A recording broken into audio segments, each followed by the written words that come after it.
how's it going guys? It's Scarecrow and welcome to Black Ops 3 In Depth. Today we're going to be looking at the PPSh. The PPSh is a very fun and unique weapon in Black Ops 3, probably one of the older guns in the game, along with the HG40, and I don't know whether it's just not a popular gun, or people don't like it, or the fact that it's rather a rare gun, but I just don't see it online very much. You don't see a lot of people running around with it, so it leaves me to wonder whether the gun is just not liked, it's not popular, or if people just think that it's weak or something, which is actually not the case. There is some things about the PPSh that make it very, very fun to use and very, very viable in a lot of situations. So today, we're just going to dive straight into this with the damage. The PPSh has 3 damage profiles actually. It starts off at 30 damage, dropping down to 23 damage, and then finally dropping all the way down to 16 damage, meaning it's a 4 to 6 shot kill. It is very much a close range machine gun, which shows in its range profile, with the 4 shot kill reaching up to 8 meters, the 5 shot kill reaching up to 26 meters, and the 6 shot all the way out at 31 meters. So by no means do you want to be engaging people at those longer distances at 6 shots to kill.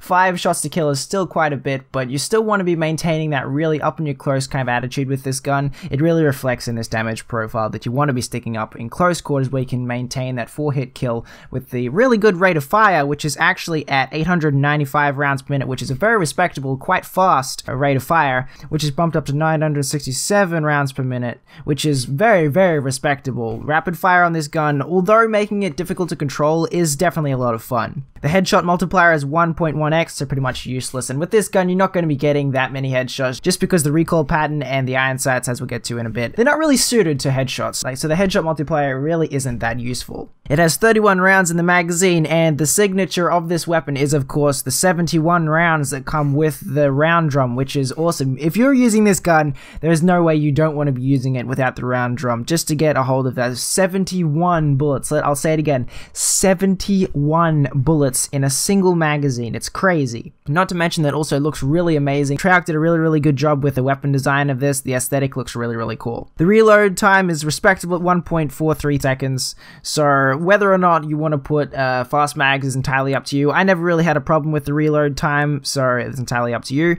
The sprint out time is actually one of the more unique things about the weapon at 0.2 seconds, which is the same as the pistol, so you can raise this gun extremely fast after coming out of sprint, and with Gung Ho it's down to 0.15, again the same as the pistol, so it's actually the fastest out of all of the guns in the game except for the pistols for sprint out time. So if you have Gung Ho on this weapon and you're coming out of sprint and you're coming into a hip fire, this gun is ridiculously fast for that. The gun aims down sight at 0.25 seconds, it's the same as most of the other SMGs, and as for the recoil of this gun, it has high recoil. I'm not going to sweet talk you here. It has quite high recoil that can be difficult to control at sometimes, but it is at least a little bit predictable. The gun itself is very shaky. It seems to shake a lot, and it kind of behaves how you would expect the gun to behave. It wobbles and shakes all over the place, and the iron sights do work quite well with it though. They're not particularly obstructive. They're pretty open, and you can clearly see a target, although the muzzle flash with this gun is something you have to look out for. The muzzle flash on this gun is ridiculously bright, so past a certain range you won't even be able to see your enemies if you're firing, so just be aware that it does have quite high recoil and the muzzle flash can be quite difficult to tame. Grip is not a bad choice on this weapon. It does help the recoil quite a bit, so if you do want to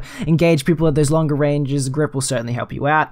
And in my experience, putting a sight on this weapon doesn't help it at all. This is not a weapon you want to be engaging people at long ranges with, really at all. So putting a sight on this weapon is really not needed. The iron sights work for the ranges that you want to be actually using the gun to its full potential. So I'd say a sight really doesn't help. It wobbles all over the place and the recoil is very difficult to control even with a sight. So I would say that a sight, a red dot, or an elo really isn't needed or necessary at all. A silencer on this weapon isn't really the best choice, but it doesn't really stand out either. I tried it with a silencer, and sometimes it worked really well, and sometimes it didn't. This gun, again, is a really good close range weapon, so if you like being stealthy and using a high fire rate gun that has a lot of rounds in its magazine, then sure, by all means, put a silencer on it, but I didn't really find any situation where the silencer was really 100% necessary, or I really felt like I needed a silencer with this weapon. I've come up with 2 classes for this gun that I found to have the most fun with. The first is your typical quick draw extended mags, and fast mags class. This really is your rushing up in your face class. This is your class when you want to try hard a bit and do your best with the gun.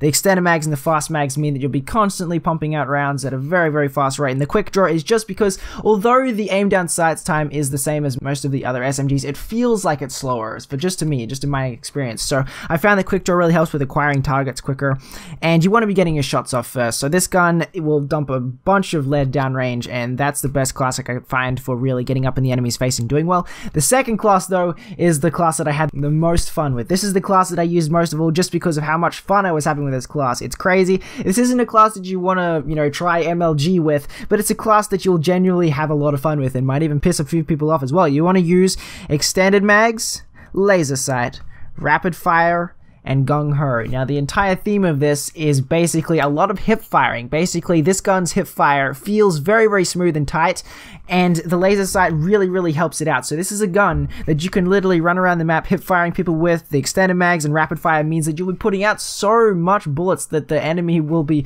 wondering where the heck they're all coming from. It's a lot of people underestimate just how many bullets are in this magazine. 71 is a difficult number to grasp, but you can sustain fire for quite a long time, and with the laser sight and gung-ho, you'll just be mowing people down coming out of sprint and stuff like that. So I had so much fun running around having a blast with this class, and I highly recommend it. As for what I think about this gun is not really competitive, really. If you want to use a competitive gun, the VMP is better in a lot of ways. Even the Vesper tends to outshine this weapon in a lot of ways, but again, this gun is all about fun. This gun is all about that nostalgia kick that you get from using the weapon, and the fact that you can run around in a futuristic game with a World War II gun. Yeah, I love this gun just because of the amount of fun that you have using it. It's satisfying to use, it feels old-fashioned, it kind of got dragged kicking and screaming into this game, and whether or not you like it is entirely up to you, but I found this gun to be very fun and satisfying to use. I had a blast using it, and it's a close-range monster. If you get up into someone's face with this gun, you'll be able to bullet hose them and many more enemies, especially if they catch them unaware. So in my opinion, this is a weapon that is a treasure to have in your inventory. If you do manage to unlock it, then count yourself lucky